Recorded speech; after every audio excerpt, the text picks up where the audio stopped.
You spent $18 on a lavender plant last spring. You did everything the tag told you to do, and by August it was gray, woody, and half dead.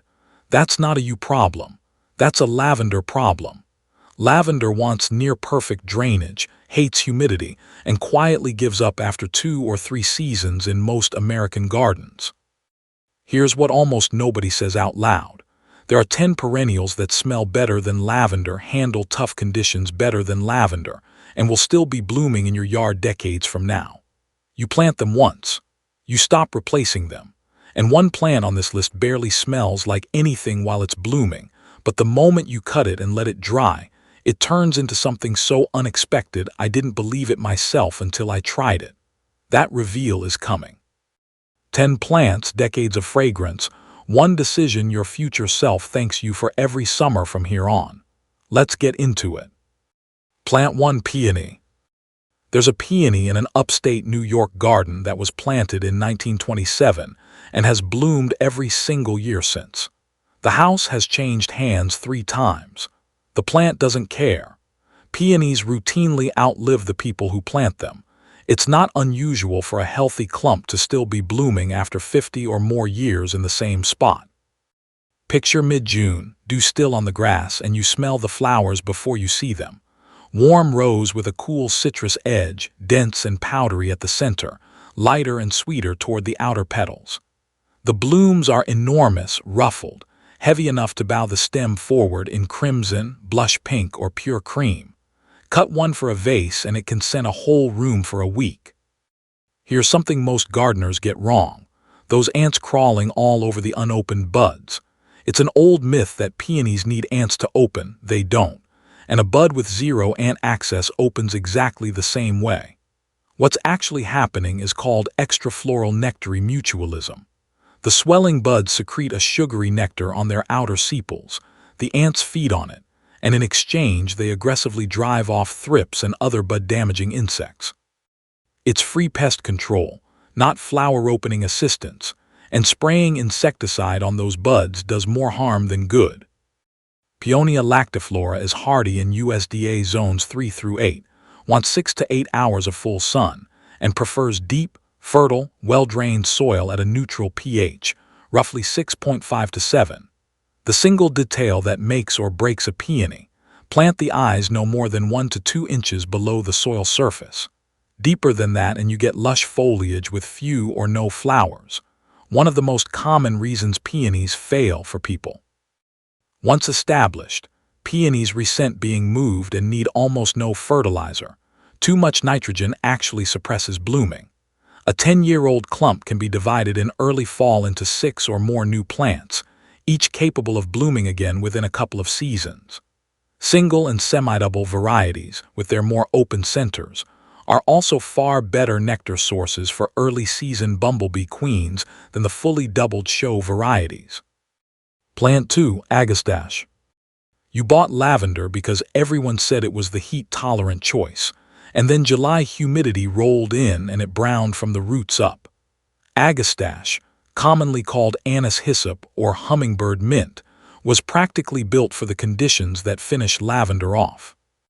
Stand near it in full bloom on a hot afternoon, and the scent is warm anise and licorice up front, with a clean herbal sharpness underneath that lingers on your hands long after you've touched it. The 2 to 4 foot flower spikes come in coral, magenta, deep purple, and sunset orange, and hummingbirds go straight for them. You genuinely won't need a feeder nearby. Crush a leaf between your fingers and the fragrance is even more concentrated than the bloom itself. The genus spans more than 20 species native to North America and parts of Asia, which is why hardiness varies by type. Most named hybrids, Blue Fortune, Blue Boa, the Kudo series, are reliable in zones 5 through 9, while the straight species Agastache funiculum tolerates zone 4 and even pushes into colder pockets if drainage is sharp. It wants full sun and lean, average, well-drained soil. Rich, heavily amended beds actually make the stems weak and floppy, which is the opposite of what most gardeners assume a fragrant plant needs. Once its deep, fibrous root system is established, it taps subsoil moisture and shrugs off drought that would finish lavender in a week. Gardeners in humid, wet winter climates do best sticking close to the straight species or hardier hybrids like Blue Fortune, which tolerate damp conditions better than the showier southwestern hybrids. It's also a serious pollinator plant, drawing bees, butterflies, and hummingbirds in numbers few other perennials match, and deer and rabbits tend to leave it alone because of the strong minty anise oils in the foliage. Plant 3. Russian Sage.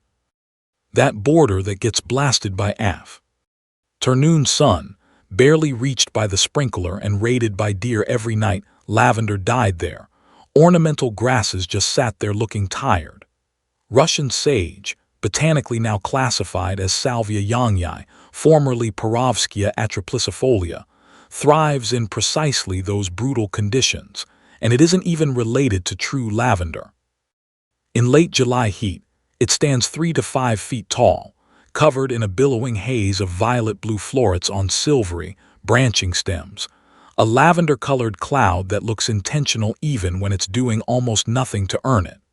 Brush past it and the fragrance is sharp and resinous, somewhere between sage and camphor, with a cool menthol edge that clears the air around it. Deer generally leave Russian sage alone, driven off by the strong aromatic oils in the stems and foliage before they even get close enough to taste it, which makes it genuinely useful planted along the edge of beds where deer typically go after softer, more palatable plants.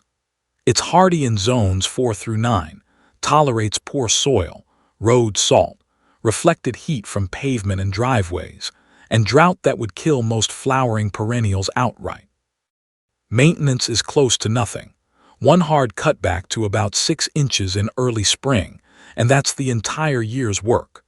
Long-tongued bumblebees and carpenter bees rely on it heavily in late summer, when many other nectar sources have already faded, making it one of the more valuable late-season pollinator plants for a hot, dry garden. Plant 4. Bee Balm. If you've never had a hummingbird hover a couple of feet from your face while you sit still in your own backyard, this is the plant that makes it happen.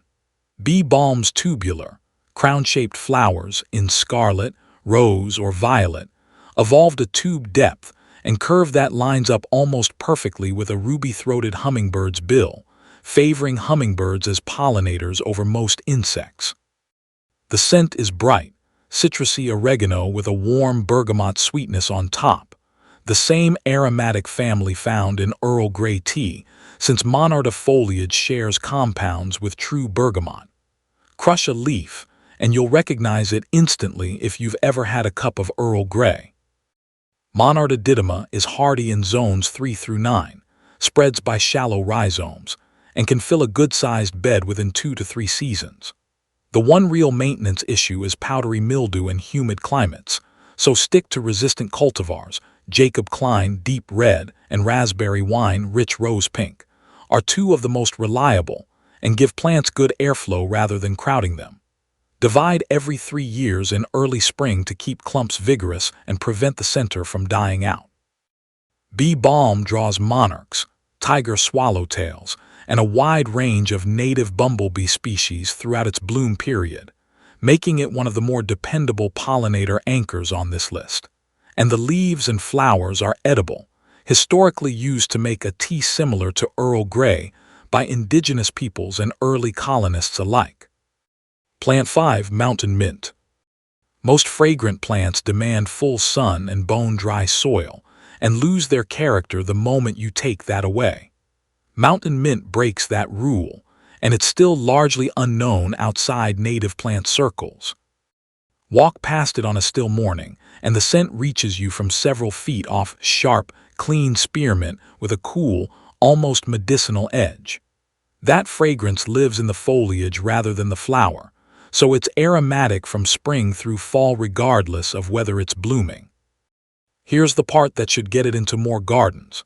In a multi-year Penn State extension study comparing dozens of native plant species for pollinator value, clustered mountain mint, Pycnanthemum muticum, consistently ranked as the single most visited plant of the entire trial, year after year, drawing dense, constant activity from native bees, honeybees, wasps, flies, and butterflies. The Xerces Society lists mountain mint among the most valuable native plants available for supporting both pollinator abundance and diversity. Pycnanthemum virginianum is hardy in zones 3 through 7, tolerates everything from full sun to partial shade, and handles average to moist soil without complaint. It spreads by rhizome with real enthusiasm, a plan for that by giving it room to roam or dividing it yearly if you want to keep it contained, and its dense canopy naturally suppresses weeds as it fills in. It's also one of the few fragrant plants that's genuinely deer-resistant rather than just deer-tolerant. Plant 6. Garden Phlox. Every plant so far performs in daylight. Garden Phlox saves its best work for evening, throwing scent 30 feet or more across a still July yard once the sun drops. It's honeyed vanilla over a soft floral base, sweeter and rounder than rose, and it carries longer into the night than almost anything else on this list. The flower heads are dense, dome-shaped clusters magenta, lilac, white, pink, and bicolors, packed so tightly with individual florets they look alm. Scent upholstered. A single cut stem in a vase can scent a room for close to a week. Phlox paniculata is hardy in zones 4 through 8 and blooms mid to late summer, bridging the gap between spring's flush and fall color, when a lot of borders otherwise go quiet.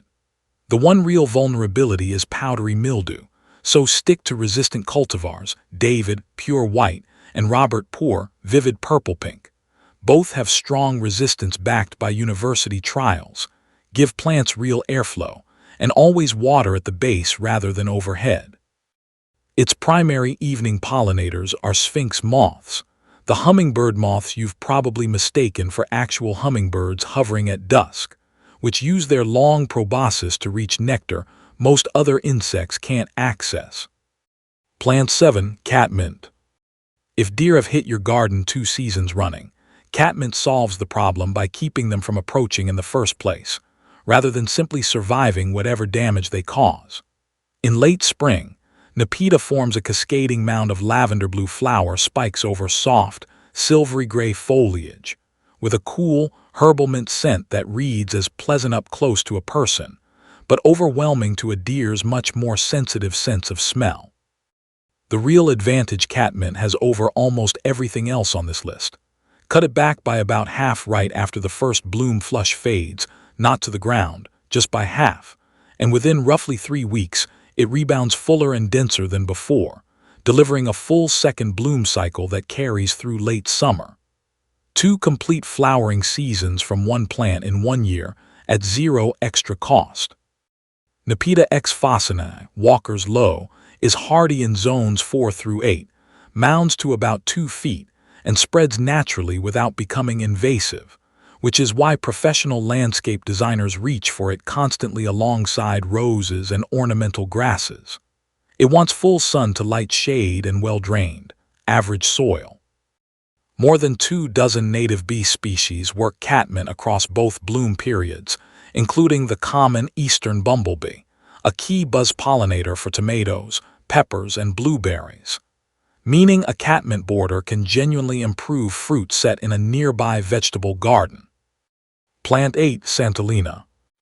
If you've chased that silver, low-mounding, drought-proof look lavender promises and rarely delivers, Santolina was built for exactly that job, and it's mostly stayed in the hands of professional landscape designers rather than home gardeners.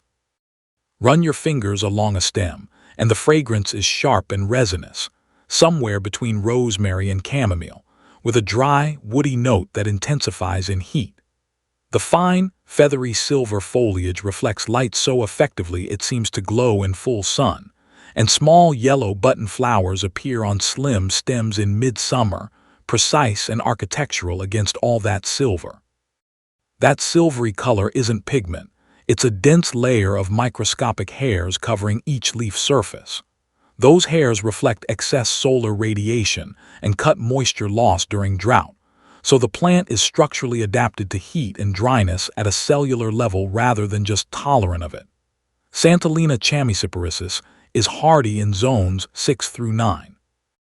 Give it full sun and sharply draining, Lean soil, rich, amended soil makes it sprawl and lose its tight form entirely, and shear it lightly right after flowering to keep the dense mounded shape professionals are known for. Historically, Santolina was grown in kitchen and cottage gardens as an insect-repellent herb, tucked among stored linens and clothing for its strong aromatic oils, much the way lavender itself is used today. Plant 9. Sweet Woodruff. This is the reveal I promised at the start. Fresh, sweet woodruff barely announces itself, tiny white star-shaped flowers over whorled green foliage, giving off a faint, cool green scent that's pleasant but genuinely forgettable while it's alive and growing. Cut it, though, and let it begin to dry, and a compound called coumarin activates as the cell structure breaks down. The scent transforms into warm vanilla layered over fresh-cut hay, sweet, complex, and completely different from the living plant. This is the same aromatic compound behind the classic scent of dried hay, and the flavor traditionally used in German Maywein, where sprigs of dried sweet woodruff are steeped in white wine each spring. Historically, dried sweet woodruff was also packed into linens, mattresses, and storage chests across Europe long before synthetic vanilla existed, prized for that exact drying transformation. Gallium odoratum is hardy in zones 4 through 8 and is one of the few genuinely fragrant plants that thrives in full or dry shade, those difficult, dark spots under mature trees where almost nothing else takes hold. It spreads by rhizome into a dense, weed-suppressing ground cover roughly 6 to 8 inches tall, and once established, it fills the space permanently with essentially no further care. Plant 10. Wisteria. You've seen the photos of catting wisteria draped over a pergola, and you've probably also heard the warnings. Asian wisteria species can tear down gutters, crack fence posts, strangle mature trees, and are restricted or actively discouraged in several states because of how aggressively they spread. Wisteria frutescens Amethyst Falls, a species native to the southeastern United States, is the alternative that actually delivers the look without the consequences. In full bloom on a still May morning, the fragrance is sweet grape and warm violet honeyed, but noticeably lighter and less cloying than its Asian relatives.